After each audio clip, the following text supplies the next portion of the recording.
Oi, gente, tudo bom? Eu sou o Rafael Buco, está começando mais uma entrevista semanal aqui do Telesíntese, dessa vez com o secretário de Radiodifusão, Wilson Velich. Tudo bom, Wilson? Seja muito bem-vindo aqui à nossa conversa para a gente poder tratar um pouco da TV 3.0. Como vai, senhor? Rafael, como é que vai? Tudo bem? Antes de mais nada, dizer que é grande alegria estar aqui podendo falar um pouco sobre esse assunto que acho que é de grande interesse não só do nosso público especializado, mas também de toda a população brasileira, né?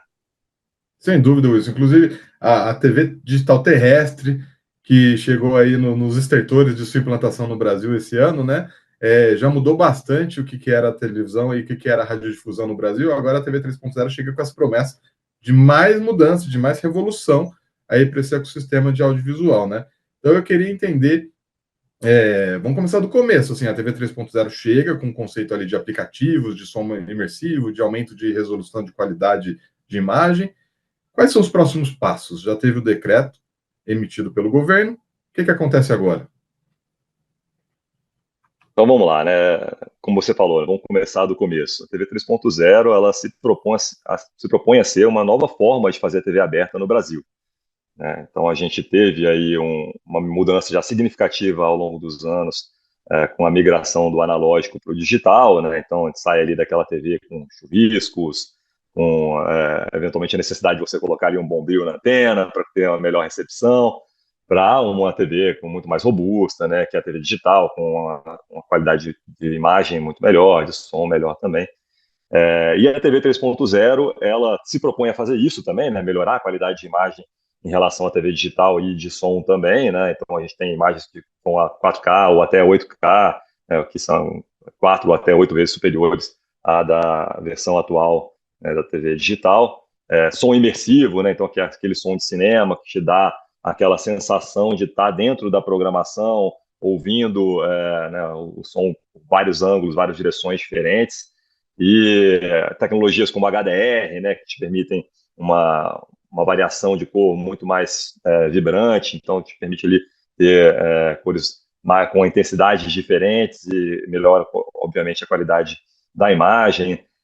Você ter uma nova lógica de TV, né, agora não mais por canais e sim por aplicativos, como a gente está mais acostumado quando a gente fala aí dos aplicativos como Netflix, Amazon Prime, Disney Plus, etc. Então agora a ideia é que a gente tenha um aplicativo de TV 3.0, que vai chamar DTV+, é o nome comercial que foi escolhido para a TV 3.0, DTV+. Ao se clicar nesse aplicativo, ele abre um mosaico e dentro desse mosaico a gente tem outros aplicativos, né, que são os aplicativos das emissoras de TV.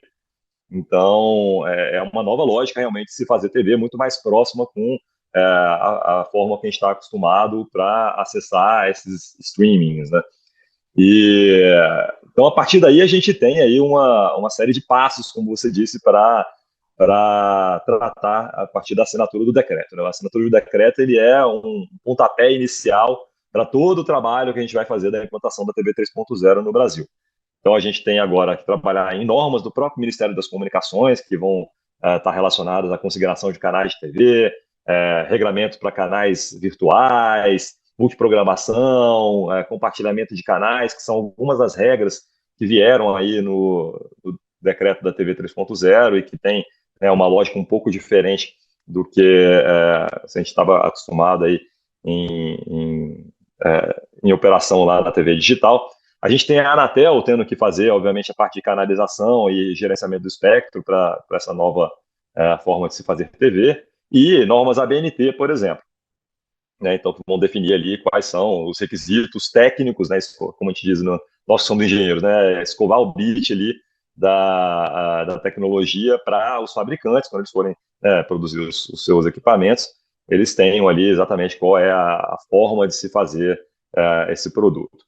E, para além disso, né, a gente tem que incluir os canais no plano básico da Anatel, temos que licenciar esses canais, as emissoras vão ter que pedir os equipamentos e, muito provavelmente, nesse primeiro momento, esses equipamentos vão ter que vir de fora, né? Então, tem um tempo ali de produção desses equipamentos e cada projeto é um projeto separado. Então, por exemplo, uma determinada emissora quer fazer colocar uma estação no Rio de Janeiro, ela tem um projeto específico para aquela estação, que tem que ser produzido e tem que ser trazido para cá. É quase uma coisa é, assim, artesanal, né, do ponto de vista de que cada projeto tem sua peculiaridade. E então a gente tá vendo aí um horizonte de 10 a 12 meses para que isso aconteça, né? E como a gente tem a expectativa de que isso já esteja pronto para a Copa do Mundo de 2026, pelo menos as primeiras praças, estamos correndo aí para reduzir esse prazo, né? Mas qual que é? A Copa é em Então, junho, a Copa é em julho do ano que vem. por isso que a gente tem que correr aqui para reduzir esses Não é prazos. verdade, Como eu falei, assim, de 10 a 12 meses seria o tempo padrão, né, para tudo isso. Então, a gente está correndo aqui para que, pelo menos para as principais praças que eu sei que a gente já tem informações, né, que os radiodifusores têm interesse em entrar, que seria Rio, São Paulo e Brasília, a gente já tenha isso, um fast track, né, para que isso aconteça. Então dá para entender isso. Brasília, Rio de Janeiro e São Paulo serão as primeiras cidades a ter uma transmissão oficial da TV 3.0 no Brasil. É até meados do ano que vem, é isso. É isso, né? É o que a gente tem ouvido dos radiodifusores, né? A gente tem, obviamente, dentro do nosso regulamento aqui, uma entrada em operação voluntária, né? O que está estabelecido hoje dentro do decreto, quanto é o que vai estar proposto dentro dos nossos regulamentos aqui do Ministério das Comunicações também. Mas o que a gente tem ouvido dos radiodifusores é isso, que as primeiras praças serão Rio, São Paulo e Brasília. E vai ter equipamento no mercado capaz de sintonizar a TV 3.0 até lá? Então, pergunta muito boa. Assim, a gente tem participado aí de diversos fóruns e feiras para conversar justamente com os fabricantes, em especial aqueles que vão estar responsáveis por fabricar os conversores de sinal, né?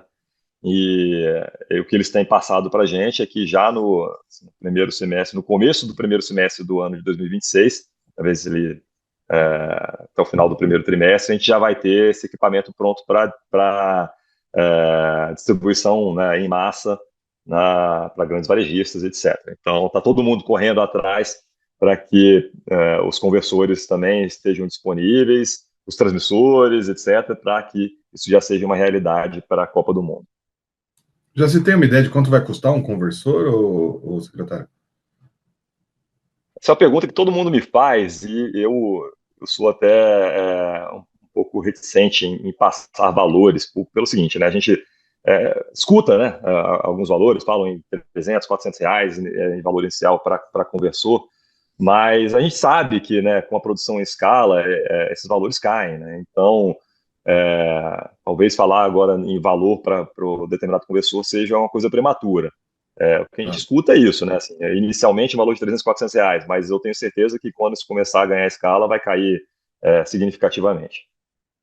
E você mencionou vários órgãos, né? Você fala até a BNT, assim, esses 10 a 12 meses que o senhor mencionou, são todos esses órgãos, o trâmite necessário de todos esses órgãos para conseguir colocar de pé aí a TV 3.0 na prática no Brasil, é isso? Ou algum órgão pode É atrasar, isso. pode colocar, pode demorar mais, a decisão de algum dos órgãos não é tão importante para essa entrada preliminar nas capitais. Eu acho que todos os órgãos são importantes para que isso seja uma realidade. Mas, por outro lado, assim, a gente está trabalhando há muito tempo para que essas coisas aconteçam em paralelo e já estivessem, de certa forma, engatilhadas para que a gente não tenha nenhum atraso no projeto.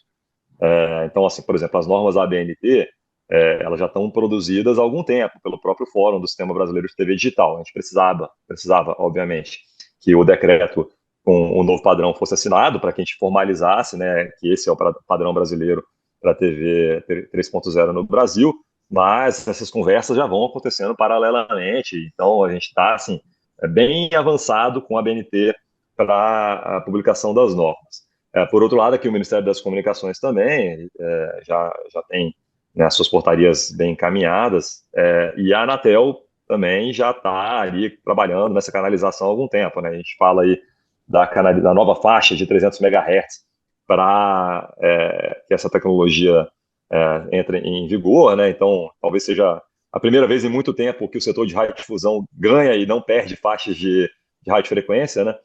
e essa faixa de 300 MHz ela está já sendo testada, né, em algumas praças. Óbvio que tem um trabalho de limpeza a ser feito, né, mas a gente já sabe que tem alguns canais que já estão aptos aí a operar essa faixa. Então a Anatel também já está bem encaminhada com esses projetos. Mas a gente tem, assim, como eu falei, né, não só a parte de normatização, mas de licenciamento das estações que tem que ser feitos junto à Anatel. Então, tudo isso tem que estar pronto para que a gente possa permitir as operadoras a licenciarem suas estações. E, a partir do licenciamento, a gente tem um período de produção dos equipamentos. É por isso que não é uma coisa tão simples assim, e a gente tem corrido aí contra o tempo, realmente, para que tudo isso esteja suave e pronto para a Copa do Mundo.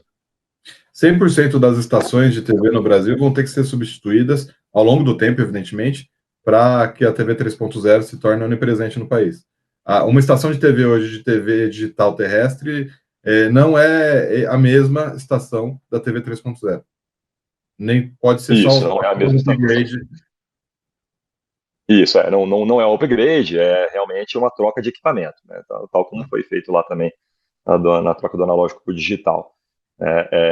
Então, assim, vai ter que ser feito um investimento, a gente sabe que é um investimento grande nessas redes, e é por isso que a gente deixou bem claro, tanto no decreto quanto aqui nas nossas conversas com os radiodifusores, que esse vai ser um processo bem suave, né, para que tanto a população não seja prejudicada, né? Então a gente nem está prevendo ali, por exemplo, o desligamento do sinal digital no decreto, coisa que até aconteceu no outro decreto, né, no decreto da migração do analógico para o digital. Agora a gente já definiu ali que esse processo vai ser estudado junto com o setor pelo Ministério das Comunicações e, a priori, não tem nenhuma previsão para desligamento do sinal digital. Até porque, Rafael, você bem sabe, que o sinal digital, o sinal analógico, desculpa, ele ainda está sendo desligado em algumas praças, né? A gente tem a última praça aí, que é o Rio Grande do Sul, que, né, por conta de toda a situação que aconteceu recentemente lá no estado, a gente esticou um pouco mais ali o período do desligamento do analógico naquela região.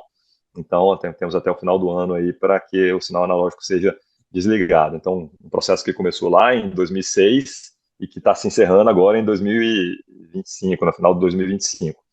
Uma Quase coisa 20 anos. é uma coisa que eu acho interessante, que tem uma diferença. O senhor está relatando que vai ser muito mais rápido, apesar do pouso suave e tal, vai ser muito mais rápido do que foi a chegada da TV digital. Por que eu digo isso? Porque o decreto da TV digital é de 2006 e o desligamento da TV analógica, de fato, começou em 2014. O switch-off concreto mesmo, né? Lá por Rio Verde, né? Em 2014 ou 2016, acho que 2016, perdão, tô até confundindo. 2015. 2015. Então, assim, se foram quase 10 anos até entre o decreto e a realização prática do que ele previa, né? Já este decreto saiu agora, e já no ano que vem, para a Copa, já vai ter TVs em 3 praças, se o cronograma aí se confirmar. Então, é muito mais acelerado a entrega em relação ao documento oficial, ao autógrafo oficial que foi publicado, né? Vamos fazer aqui um apanhado até histórico aqui para a gente relembrar como é que foi da última vez, né? O primeiro decreto que saiu lá em 2006, ele previa um prazo de 10 anos para o desligamento do analógico. Então, a previsão era que em 2016 fosse desligado o analógico. Mas, assim, as primeiras praças elas já começaram em 2007 a ser instaladas, né? Porque tem uma diferença. Né? Uma é entrada em operação da nova tecnologia e o outro é o desligamento da tecnologia anterior. Então, só para a gente separar essas duas realidades. Né? Então, lá também, em 2007, já teve entrada em operação do digital em algumas praças também.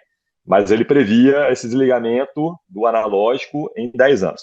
Depois foi feita uma alteração no decreto, e aí ele passou a definir que o desligamento do analógico ele aconteceria entre 2015 e 2018. Então ele saiu de um deadline ali de 2016 para passar para um período ali entre 2015 e 2018. Depois o decreto foi alterado de novo, já passando essa competência para o Ministério das Comunicações, porque viram que a melhor estratégia não era definir esse prazo em decreto, né? Era dar flexibilidade para o Ministério das Comunicações para que isso fosse feito, né, de acordo com a melhor prática junto ao setor de radiodifusão. Então a gente, assim, até se aproveitando um pouco desse histórico, né, a gente já resolveu colocar isso no decreto, que o próprio Ministério das Comunicações vai definir como é que vai ser esse cronograma de transição, né? Então, a priori, a gente não está definindo prazo nenhum para o desligamento do sinal digital, mas já tem, obviamente, a entrada em operação para algumas poucas praças ali, né, nesse primeiro ano. Entendi. Em alguns muitos anos, aí 10, 15 anos, provavelmente vai ser necessário pensar no desligamento da TV digital. Ela não vai ficar para sempre correndo em paralelo com a TV 3.0, que também é digital, mas é TV 3.0, né? Isso, O... a ideia é que a gente tenha um desligamento em que a gente consiga fazer o switch off do digital, à medida que, primeiro, o setor ele já conseguiu fazer a sua instalação de TVs 3.0 nas praças, e segundo, que a população não seja prejudicada. Então, que a gente não tenha uma perda de multiplicidade de programações, né? E que todo mundo já tenha ali, ou pelo menos boa parte da população, já tenha a facilidade de receber esse sinal, né? Então, como a gente pega lá, mais uma vez, pegando o histórico do analógico para o digital, a gente tinha um percentual de pelo menos 93% da população já apta a receber o sinal digital para a gente poder desligar o analógico. Então, o que a gente vai fazer vai ser uma coisa muito parecida, né? Assim, um determinado percentual, talvez realmente 93%, já esteja apto a receber o sinal da TV 3.0 e eu tenha programações suficientes, ou seja, todo mundo já migrado para essa nova versão da TV 3.0, de forma que a população não perca a quantidade de programações ali, aí sim a gente pensa em fazer o switch off do digital. E política pública? O decreto não é muito específico, né, sobre política pública. Qual que vai ser a política pública? Se vai ter uma política pública? Quem é do cadastro único vai receber conversora, igual teve a distribuição de kits com antena e conversor na TV digital? Vai ter algum incentivo nesse sentido para a migração mais acelerada da população de baixa renda? Não, sem sombra de dúvidas, esse é um dos pontos primordiais aqui do nosso trabalho em termos de política pública no Ministério das Comunicações para a radiodifusão, né?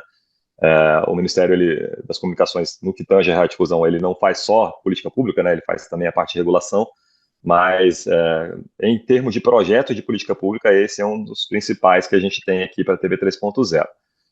Agora, só lembrando também, mais uma vez, aqui naquele período da migração do analógico para o digital, o decreto ele foi publicado em 2006, mas a política pública de distribuição de conversores ela foi acontecer ali com a venda da radiofrequência para o 4G, que aconteceu lá em 2014 e teve início ali nesse período de 2015 a 2018, né? Por quê? Porque a gente precisa de fonte de recursos, né, financeiros para poder viabilizar projetos de política pública nesse sentido.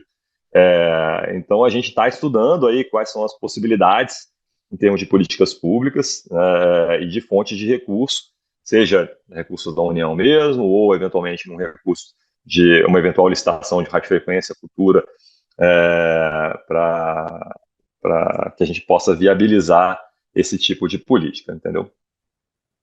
Mas há a possibilidade de vir do Tesouro um recurso de orçamento sem ser atrelado a uma licitação? Possibilidade, sim, né? Obviamente que a gente tem que ver sempre a disponibilidade orçamentária, né, do Ministério das Comunicações, né? A gente está sempre passando aí um pente fino em todos os recursos que a gente tem para viabilizar coisas nesse sentido. Obviamente que a experiência que a gente teve lá no 4G e também no 5G, na distribuição dos conversores de banda KU, foi muito bem sucedida, né? Então, a gente vê isso com bons olhos, coisas nesse sentido, aquela experiência de política pública, porque você tem uma entidade que não faz parte do recurso da União, né? Então, ela tem ali uma flexibilidade muito maior para fazer esse trabalho de distribuição de conversores, né? Não só do ponto de vista orçamentário, mas também do ponto de vista de logística, né? De preparação para o projeto. Então, é sempre um modelo que a gente olha com muito carinho, mas não descartamos de forma alguma assim, que a gente tenha recursos públicos, né, de orçamento da União para fazer coisas nesse sentido, não. Ô, secretário, o decreto tem a TV 3.0, né, e o decreto, consequentemente, trazem inovação a respeito de como vai funcionar, né, do que os radiodifusores vão ter de outorga, assim, não é simplesmente o espectro pelo espectro para transmitir a TV, mas, por exemplo, menciona-se ali o SVA. Então, a necessidade de que o radiodifusor tenha alguma licença ou alguma...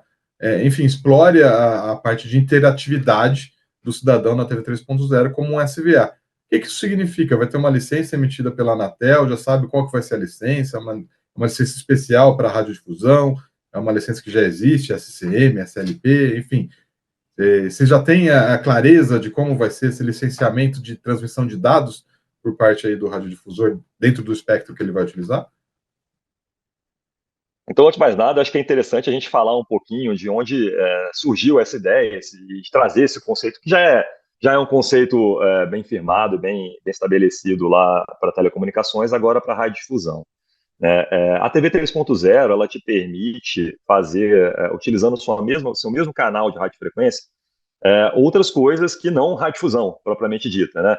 Então, quando a gente fez viagens às grandes feiras de radiodifusão, a gente viu uma das tecnologias, por exemplo, que talvez seja um grande game changer, aí, né? Uma mudança de jogo para os radiodifusores, que é o data caching, né? Você fazer broadcasting de dados.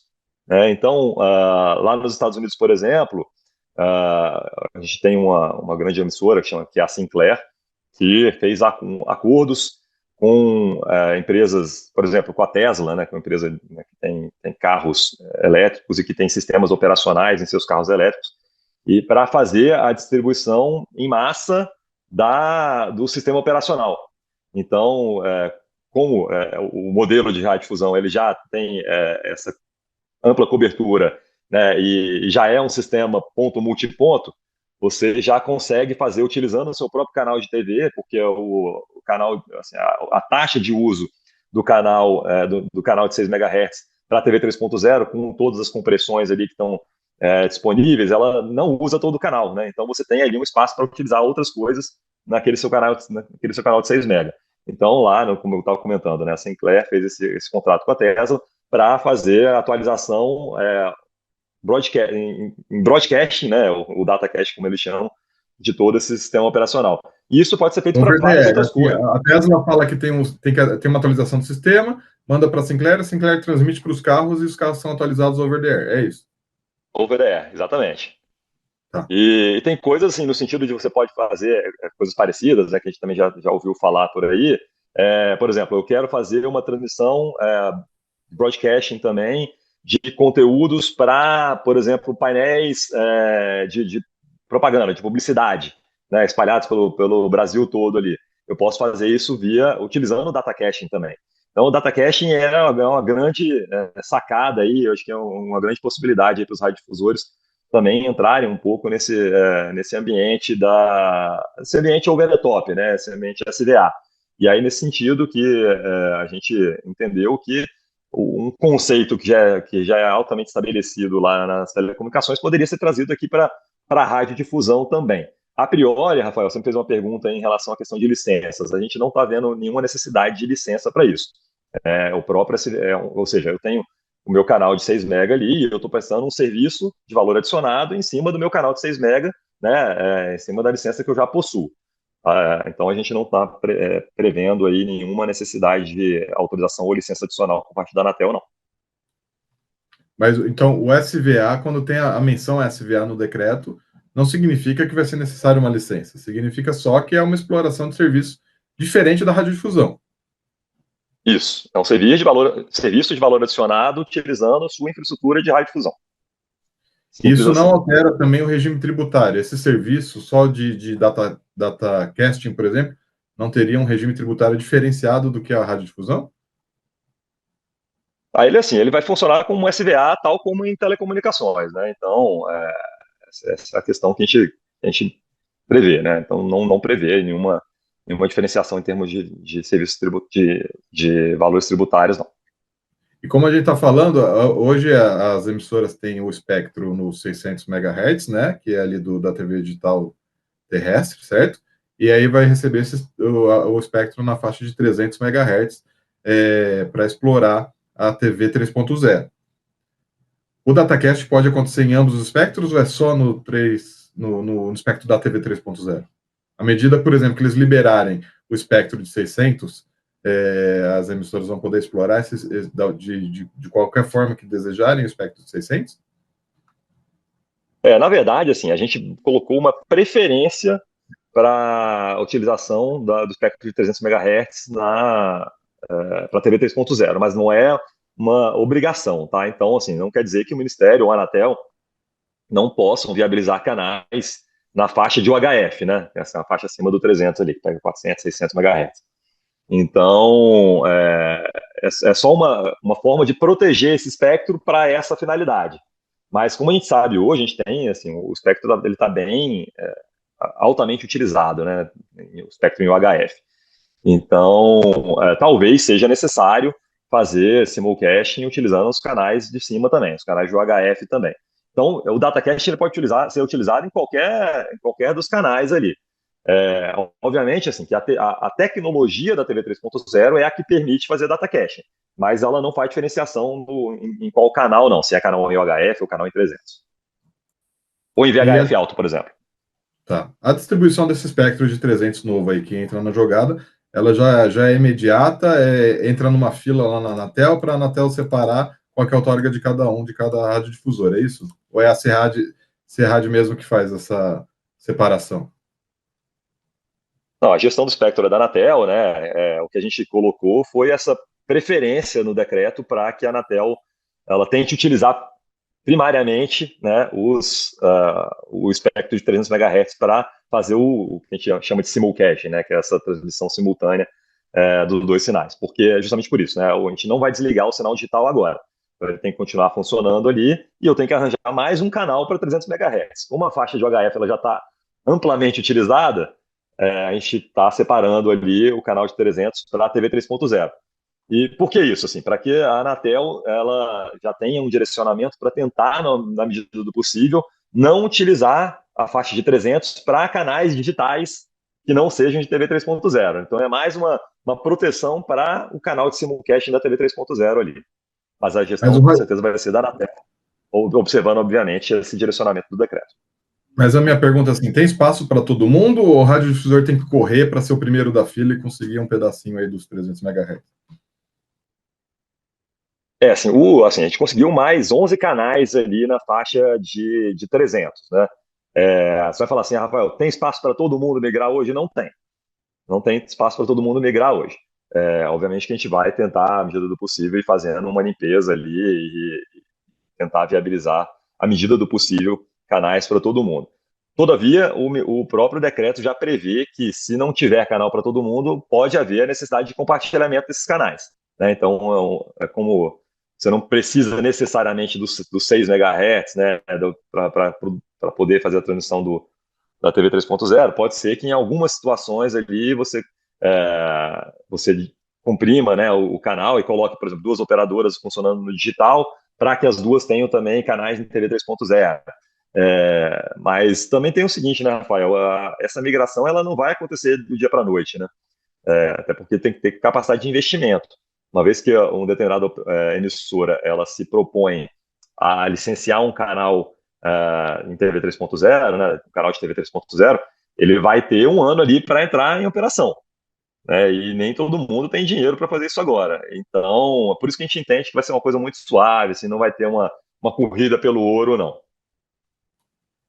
E quando começa, já abriu a janela aí para pedidos de inscrição para entrar nesse ano de fazer a transição? Quando é que abre essa janela? O que tem acontecido, assim, algumas operadoras, algumas emissoras estão pedindo canais na faixa de 300 para fazer teste, né?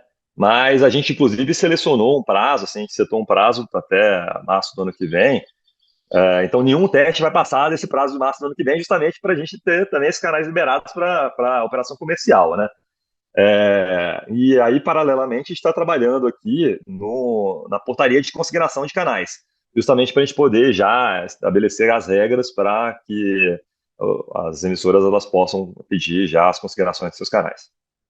Quando que sai essa portaria de consignação de canais? Nossa expectativa é que, no máximo, em um mês aí, a gente já tenha essa portaria, pelo menos, próxima de ser publicada, né? Porque a gente tem ali um trabalho ainda de bater ainda com todo o setor, né? Verificar se, né, a gente não está... É quase que um processo de consulta pública ali para ver se não tem nenhuma questão que a gente não está enxergando, mas a nossa expectativa é que até no começo do próximo mês ali, a gente já esteja muito próximo de soltar essa portaria. E o Wilson, em nível nacional e nível regional, como é que funciona? O radiodifusor que tiver afiliadas, por exemplo, a afiliada tem que ter a licença de espectro para explorar na sua região?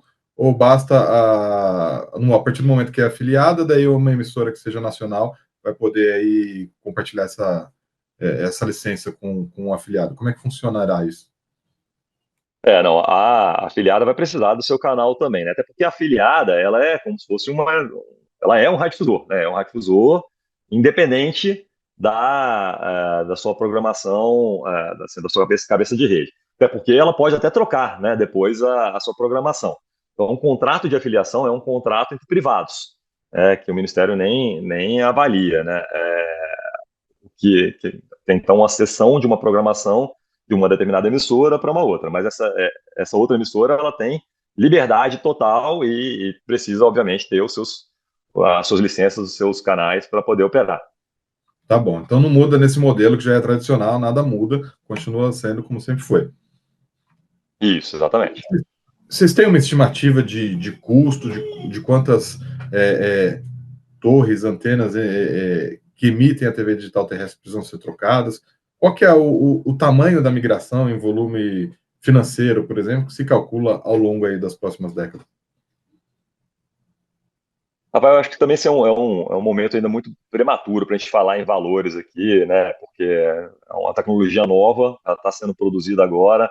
O Brasil ele é pioneiro, né, no que tange a TV 3.0 na América Latina, nos BRICS.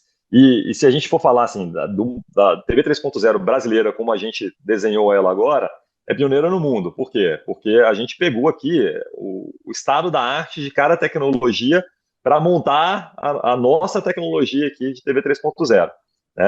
Então, ela vai ser diferente do modelo americano, vai ser diferente do que está sendo produzido, está sendo transmitido lá na Coreia do Sul, por exemplo. Então, a nossa expectativa é que, inclusive, os países comecem a se apropriar, né, da tecnologia brasileira e levem a nossa tecnologia para os seus países. Por quê? Porque a radiodifusão brasileira ela é diferente de acho que qualquer outro lugar do mundo, né? A gente tem uma radiodifusão muito mais pujante aqui no Brasil, né? Então, se tem uma coisa que a gente tem que se orgulhar aqui é que a gente é forte na radiodifusão, né? E normalmente somos realmente pioneiros nesse modelo de TV aberta. Então, assim, eu acho que é prematuro falar de valores ainda, porque justamente a gente está agora produzindo esses equipamentos e a qual escala isso vai sendo reduzido ao longo do tempo, mas vai ter que ter um investimento considerável agora no começo, e à medida, né, que assim, as praças vão sendo implantadas no Brasil, eu tenho certeza que esse valor vai ser reduzido. Secretário, tem o último tópico só que eu queria esclarecer com o senhor, que é a respeito de sintonizar a televisão no celular, por exemplo, ou a TVRO, por exemplo, a sintonia por satélite. Como é que a TV 3.0 vai se integrar com essas tecnologias que são, enfim, fazem parte também da vida do espectador brasileiro, né? O celular é muito usado para consumir conteúdo por streaming, por exemplo. Então a TV 3.0 vai chegar no celular, de que forma? E no satélite a TVRO vai se adaptar. Acabou de ter a migração da TVRO, será que ela vai já ter uma nova migração da migração? O que vai acontecer? Não, pois é, o decreto ele até prevê isso, né? Ele prevê que o Ministério das Comunicações ele pode ali trabalhar em versões da TV 3.0 para mobilidade, né, para o celular e também para o satélite. Então, obviamente que os detalhes eles foram mais bem descritos ali para recepção fixa agora no começo, no decreto, mas a gente deu essa abertura para o Ministério das Comunicações trabalhar nesses novos modelos. A tecnologia hoje, né, o ATSC, ele já permite mobilidade, mas a gente sabe que isso não depende só da parte de transmissão, a gente depende especialmente na mobilidade da parte de recepção, né? Então, a gente ter, né, aparelhos celulares que façam a recepção desse sinal. Por isso que a O gente estuda celular não teria que ter um só chip ATSC, é isso? isso, né? Ou vai ter que ter um celular ATC ou de alguma outra tecnologia, né, que permita aquilo que a gente vai chamar de TV 3.0 no celular. Então, a gente tem outras tecnologias que estão sendo estudadas, o próprio 5G Broadcasting, que é uma tecnologia que é padrão 3GPP, né? Então, acho que tem um pouco mais de facilidade para ter, né, a adoção desse padrão nos novos celulares. Então, assim, são coisas que a gente tem estudado, a gente está se dando tempo aqui, né, e deu abertura para que isso seja feito num segundo momento aqui pelo próprio Ministério das Comunicações. Falou de Vai ser o satélite também, né? O Ministério que vai satélite, decidir, então. Tá, entendi. o Ministério ele tem a possibilidade de propor, então, esses novos padrões. Aí, assim, depois a gente pode ver se a gente vai aprovar isso via decreto de novo, ou se o próprio Ministério das Comunicações define o padrão por portaria, mas, né, porque seria um adendo a essa tecnologia da TV 3.0 que já está prevista no decreto. Eu acho que aí também tem uma questão até política ali que a gente pode conversar à época com a presidência da República. Mas eu acho que a questão maior já tem abertura no decreto para a gente trabalhar nessa tecnologia, tanto para o celular quanto para o satélite. O satélite, por exemplo, fala-se aí do DVB-NIP, né, que é uma possível tecnologia que já permite interatividade ali e que seria uma possibilidade para ter a TV 3.0 no satélite também. Mas eu acho que o mais importante é isso. Assim, a gente deixou uma abertura já no decreto para a gente trabalhar nessas duas frentes que são, obviamente, muito importantes, complementares aí para a radiodifusão fixa livre, aberta e gratuita, como nós já conhecemos. Mas no caso da TVRO, esse padrão que você falou é DTV-LIB? DVB-NIP. Isso, DVD-NIP. Esse padrão seria só criar um canal de interatividade ao que já tem de TVRO. Então a TVRO hoje... Isso. Ele já é o padrão DVB, mas é nativo IP, por isso que é NIP, é NIP, é o DVB nativo IP. Entendi. É realmente abrir o canal de interatividade, que hoje não tem, é isso? Isso, exatamente. Então quem já migrou para a banda KU vai ser uma adaptação mais simples até do que quem tem uma TV terrestre digital, é isso? Com certeza, com certeza. Porque ali, assim, óbvio que na recepção você vai ter que estar preparado para isso, né? Vai ter que ter um conversorzinho que te permite ali ter interatividade com a programação, mas, assim, é isso. Assim, como é o padrão do DVB, então... Não vai ter que mudar a antena, não vai ter que mudar o... Não. Talvez você tenha que mudar o receptor, né? E as empresas vão ter que, talvez, mudar o transmissor do sinal para o satélite. Mas a antena em si não vai precisar mudar, não. Perfeito. Secretário Wilson Velich, muito obrigado pela sua presença aqui, foi bastante esclarecedora, deu para a gente saber muito melhor e muito mais do que vai acontecer aí com a TV 3.0. Desejo sucesso e a gente vai acompanhar isso. E estamos aqui sempre para noticiar os novos movimentos aí que o Ministério das Comunicações fizer em torno desse assunto. Tá bom? Muito obrigado pela presença. Valeu, Rafael, muito obrigado e forte abraço.